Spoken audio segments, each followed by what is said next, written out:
Muistokirjoitus, Jaakko Teppo, tunnettu suomalainen lauluntekijä ja viihdyttäjä, kuolee 71-vuotiaana. 27. helmikuuta 2024. Jaakko Teppo, rakas lauluntekijä ja viihdyttäjä, jota vaalittiin koskettavasta mutta humoristisesta kuvastaan suomalaisesta elämästä, menehtyi 24.2.2024 71-vuotiaana. Teppon ura, vaikka terveydentila katkesikin, jätti lähtemättömän jäljen sydämiin suomalaisista valtakunnallisesti. Pohjois-Savojassa syntynyt Teppo sai inspirationsa vaatimattomasta kasvatuksestaan pienellä maatilalla ja täytti lauluihinsa autenttisia kuvauksia maalaiselämästä. Koko 1980-luvun hän valloitti yleisön ainutlaatuisella sekoituksellaan nokkeluutta ja melankoliaa ja ansaitsi suosiota hitteistä, jotka resonoivat syvästi suomalaisen hengen kanssa. Teppon ohjelmisto sukelsi usein arkipäivän ihmisten kamppailuihin, kutoen tarinoita sitkeydestä ja huumorista elämän vaikeuksien keskellä.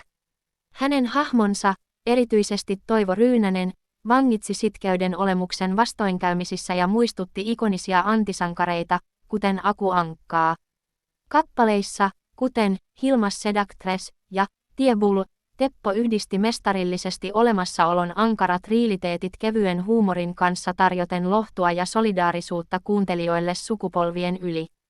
Hänen vilpittömyytensä ja syvyytensä leimaamat sanoitukset heijastivat inhimillisen kokemuksen monimutkaisuutta ja ansaitsivat hänelle paikan Suomen arvostetuimpien tarinankertojien joukossa.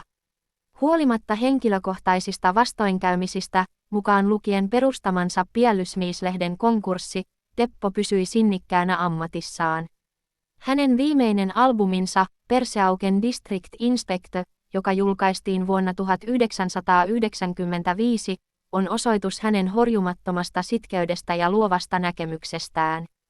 Jaakko Teppo jättää poismenessään taakseen sukupolvien yli ulottuvan perinnön, osoituksen musiikin kestävästä voimasta valaista ihmishenkeä. Häntä kaipaavat syvästi, mutta lukemattomat fanit, joiden elämää koskettivat hänen melodiansa ja tarinansa, muistelevat häntä lämmöllä. Lepää rauhassa, Jaakko Teppo. Laulunne kaikuvat ikuisesti suomalaisten sydämissä.